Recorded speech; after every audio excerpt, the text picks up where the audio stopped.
Robert, can I ask you, if you may, to quote some hadiths or verses from the Quran that you find particularly reprehensible? Well, the Quran in chapter 98, verse 6, it says that the unbelievers from among the people of the book, that is Jews and Christians who don't accept Islam, are the most vile of created beings. It says that the polytheists are unclean in chapter 9, verse 28. It says in chapter 9, verse 29, to fight against even the people of the book, that is primarily Jews and Christians, until they pay the jizya, which is a tax, with willing submission and feel themselves subdued, which has been the basis for the institutionalized second-class status for non-Muslims under Islamic law. Okay. You have Muhammad in a hadith saying that he says, I've been commanded to fight against people until they confess that there's no God but Allah and I am his messenger. And when they do, their lives and their property will be safe. In other words, their lives and property are not safe if they don't accept that he is the messenger of Allah. And there are many, many others. Right, that go on. Let's bring in Imam Yunus Dadwala, who's an imam in East London. Imam Dadwala, good morning to you. Good morning, good morning. You've heard Robert Spencer quote extensively from the Quran and the Hadith. How would you counter the words that he has just put out there? I think before we even go there, I think we just need to understand whether somebody like Robert Spencer or Pamela Geller should be banned in coming to this country, or whether their presence will be helpful or not. And I think that's the debate that we should be having. There should be fairness in the application of any banning orders. If we ban one extremist on the basis of hate speech, on the basis of community cohesion, not being conducive to the good of the country or to the good of the public, then it's the Home Secretary needs to decide whether they should allow Pamela Geller and Robert Spencer to come to this country, and especially on Armed Forces Day. I mean, is it going to be helpful for these individuals? Is it going to be respectful for these individuals, or is it going to be distasteful for these individuals to come and honour the memory of Drum and Lee Rigby? And right, but what is the issue here as well, Imam Dadwala?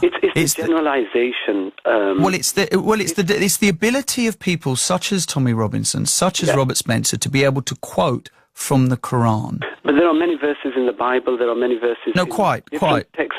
Different textbooks which can be easily taken out of context. And I think we don't have the time here to debate. But Imam, with all due respect, I'm sorry, but so often on this show, we are asked by our Muslim listeners, why haven't you got an imam on to theologically counter some of the things that are put out there? Now, you can't, unfortunately, come onto this show and evade that. We have to take this straight, because the failure to be able to do that, to counter that, is part of the problem, which allows the EDL to jump in and make up its own mind about Muslims. So as an imam talking to Robert Spencer, and Robert Spencer has had plenty of discussions with imams over the years, haven't you, Robert? Yes, many. Yeah, many. So can we have this discussion? He's put the quotes out there, he's said them. Now, as an imam, someone who has studied the Quran back to front, inside out, please explain to us this context. Well, the context is, in this country, there are 3 million Muslims in the UK. They are following the Quran. I am following the Quran. Am I ordered by the Quran from the verses that he has quoted, which were from the time of 1400 years ago, during a time of jihad, a time of fighting non-Muslims at the time? Are we ordered, because I follow the Quran fully, am I ordered to kill so-and-so and so-and-so who's walking down the street, whether they are a Jew or a Muslim? No, I am not, and nor does any Muslim have a right to kill anyone on the streets of Britain, on the streets of the United States. But are Jews and Christians inferior to Muslims? No, they are not. Every person is valued. So it doesn't say that in the Quran then? If it says that, it will be in a context. So, for example, if it says they are unclean, it means they're spiritually unclean. So how do we then... Okay, so if they're spiritually unclean, then that's assumed, does it not, that they are not the equal of Muslims? No, it's not about being equal. Every person has to be respected. And that's why we can't take a life. You've heard the verse being quoted. Where's the quote? Where's the quote in the Quran that says we are all equal? That Jews and Christians and Muslims are equal. Whoever takes a life, any life, whether it's Muslim or non-Muslim, it is like taking the life of every single human being. Quite, but there isn't anything in the Quran that you can identify which actually says not on the top of my head, and I wasn't asked to be prepared for. Well, you are an imam. I understand that, but Robert Spencer has been.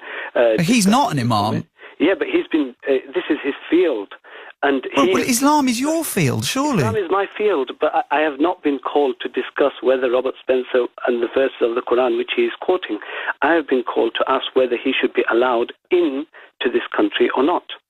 Right, but as I pointed out, the reason that I wanted an imam on the show was to be able to counter the kind of accusations that we hear from people like Tommy Robinson and people like Robert Spencer about it. Because the problem is that what the problem is, surely, Imam Dadwala, is that Muslims, a very small minority of Muslims, these jihadists that Robert Spencer speak of, they are not contextualizing these lines, are they? So they're feeling as though they've got carte blanche. Yeah, and the 99% who are they not following the Quran?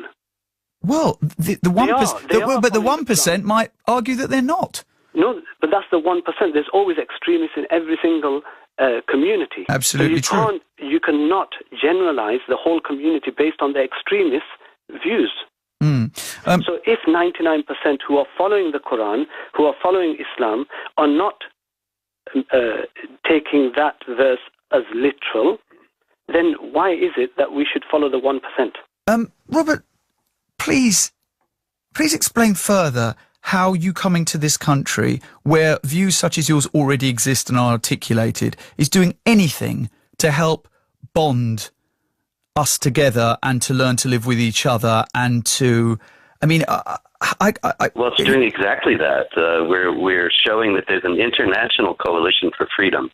Okay, but are you also who are determined to defend human rights and equality of rights of all people before the law? And within your speech, is there any mention of the fact that the vast majority of Muslims are peaceful and we are not against Muslims, we are not against Islam, we are against extremism? Is there anything in your speech to say That's to obvious from everything that we say and do. It's obvious to anyone who is fair-minded. It's obvious to anyone who's interested in truth and actually reads what we really say and listens to what we really put out at these rallies.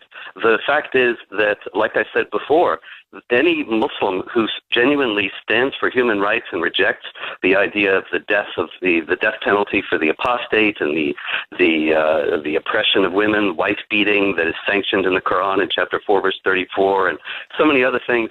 Any Muslim who rejects those things and stands for the otherwise universally accepted notions of human rights, such as were delineated in the Universal Declaration of Human Rights of the United Nations of 1948, very much invited to stand with us. Okay, Imam Dadwala, do you want to come back at the accusation that wife beating is sanctioned in the Quran? Wife beating is not sanctioned in the Quran, and that's why I've spoken against wife beating. I always speak against wife beating.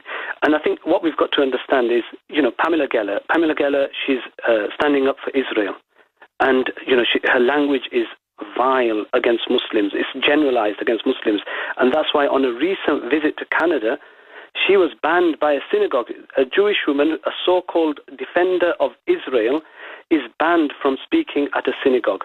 The Toronto Board of Rabbis denounces Pamela Geller because of her visit to Canada.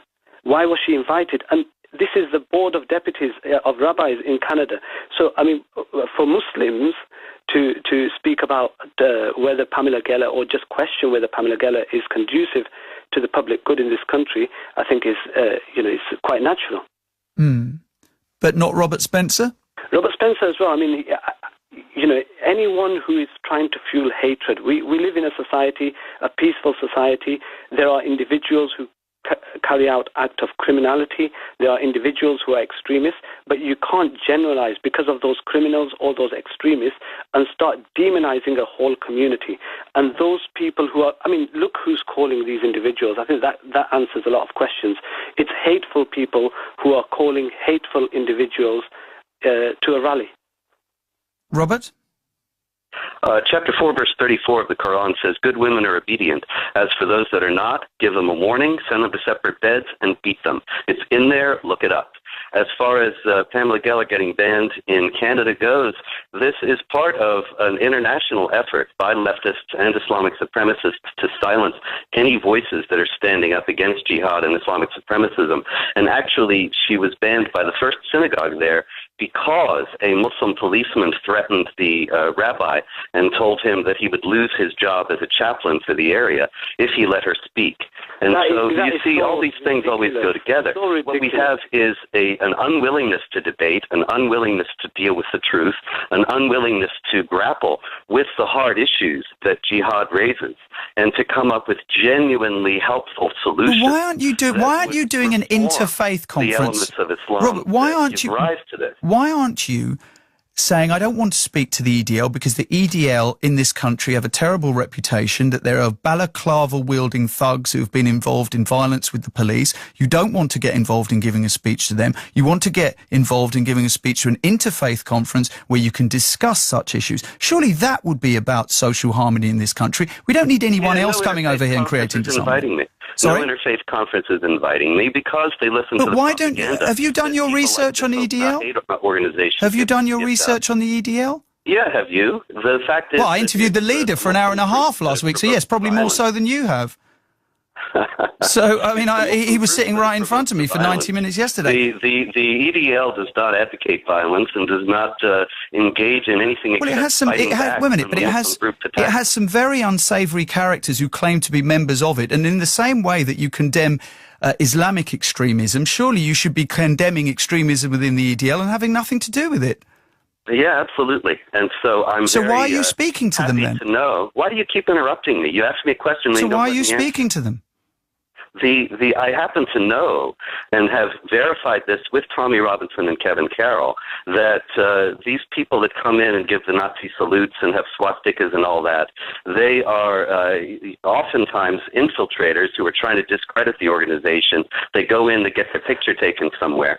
They're immediately expelled. There is no tolerance for that kind of behavior within the EDL. And so what we have is a situation where these people are trumpeted by the media because you want to portray the EDL in a certain way. It's the same thing. We're creating this, are we? I know that that I'm working for freedom and human rights, and am constantly confronted by people like this Nick Lowell from Hope Not Hate, who plainly just fabricates this ad that we supposedly ran and then tries to make a case about it. And in his petition saying that we should be banned from the UK, he says we called all Muslims savages, which we never have.